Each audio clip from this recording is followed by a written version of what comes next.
A $10 hour job, $11 hour job ain't gonna satisfy like me that's been in the streets for a long time, that's been used to hustling and getting some money.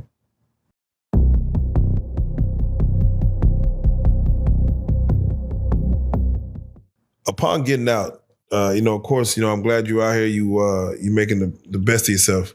There's a stigma that goes on with inmates too, where they feel like, not saying they feel because it's really true, it's very hard to get a job, to go back to, normal life because they hit you. It's almost like the scarlet letter, that felony on them applications just looks crazy. Facts. For you, after this last situation, getting out, and just for inmates in general, is that true to that stigma as far as, especially with a black man, like once you hit prison time, you get out? Oh yeah, it's definitely, hard. Shit, it's hard to get somewhere to stay. Shit, you know what I'm saying? Man, they looking at everybody looking at you funny, like, you just got out of prison, right? Yeah, you know what I'm saying? You got to pass a background check to get somewhere to stay, you know what I'm saying?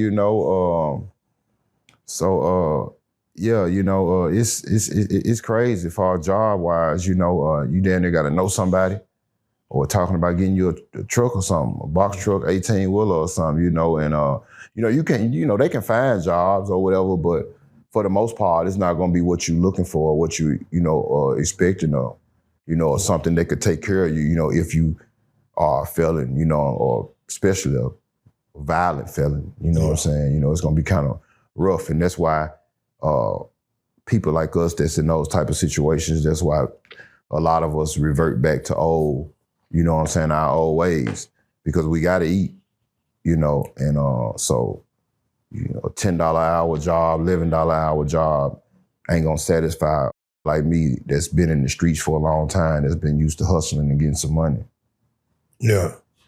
They say, especially in federal prison, that Fed prison makes criminals better criminals, meaning those who you're locked up with from all kind of crimes, you get to sit and talking to a few individuals. You're gonna learn some things. You sit around with the best of criminals for years. And sit down at the table. Y'all watching movies and bonding over spreads and nachos and, Chi-Chis and all of this. So, you get people from all walks of life in there that take liking into certain people, different people for whatever reason. And you got niggas, I done seen older white boys, Hispanics, whatever, Chinese, give a nigga some game or teach a nigga something that, they could possibly, get you out the streets, if you do it right, I done seen a whole lot of game giving, and I done seen a whole lot of niggas, take what they learned in jail and use it in the world and get themselves situated.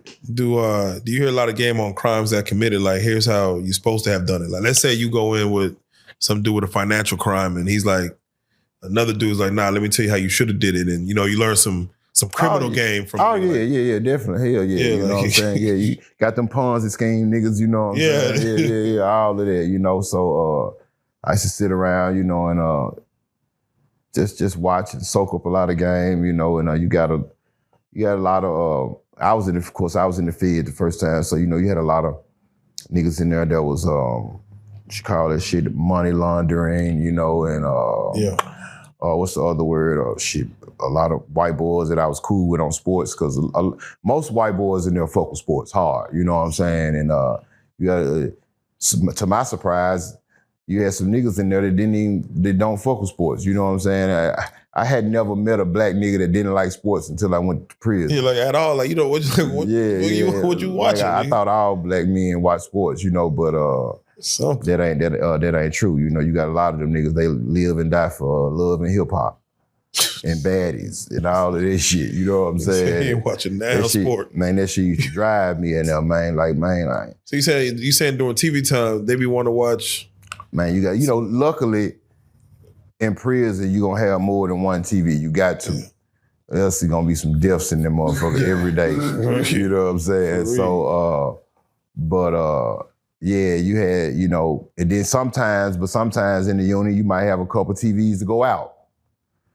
So now now it's gonna be a debate over whether, you know, but in most prisons, sports overruled. You know what I'm saying? You know, but you got some places where you might have a couple niggas that's, you know what I'm saying, well respected, you know what I'm saying, go for bad tough, and they on some love and hip hop shit. Yeah.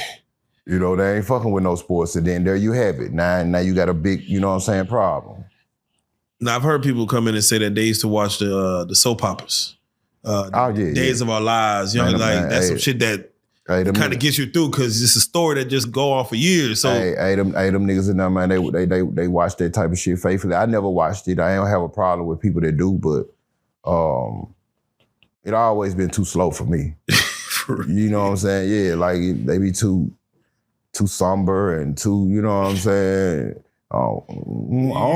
You look up at it just like, I don't understand why the nigga. Yeah, white folks on there acting and playing. I don't want to watch this shit. You know what I'm saying? You know, it wasn't for me. You know, but I got some niggas that wouldn't miss it with a bowl. God damn. I'll tell you, I'm talking about, I got some niggas that say fuck talking to their girl for the stories. Oh shit. Yeah, that's some serious. Yeah, it's crazy. Yeah. God damn. Young and the Restless. Yeah, all that. I'm telling you, boy. Yeah, nigga kill you about Young and the Restless in there. Damn, for real. Back to it. What was the worst, if not the worst, the longest fight that you seen take place in prison? Shit, the last lockdown we had, we watched it from the microwave room. Caught a white boy out there. The Mexicans caught a white boy out there on the yard. He had stole something out the old Mexican man cell, and the white boys that was over the car. You know, when you do shit like that, you know, they're basically, because you're putting the whole car in jeopardy by stealing. You know, so because now the white boys and the Mexicans can clash. So to keep that from happening, what the white boys will do is they'll just throw you to the wolves and just tell the Mexicans, go with y'all move. And they caught him out there on the yard, and man, it was like on the 5 o'clock move, and it took about a good 8 minutes for the staff to get to him, get him some help. And I think he got hit up probably like about 19 times, stabbed, and niggas was stabbing a man, beating him, you know. So it was kind of, I ain't gonna lie, it was. I felt for him watching it, you know what I'm saying, from inside, you know, it was a rough one. I done seen some shit, you know what I'm saying, but that was rough though. 8 minutes, that's like 2-3 rounds of boxing. That's a long little situation. And he lost all his fronts, top, bottom, all it was gone. He was leaking several stab wounds, eye stabbed. Yeah, it was rough, bro. He survived it? Yeah, he probably didn't want to survive, but he did.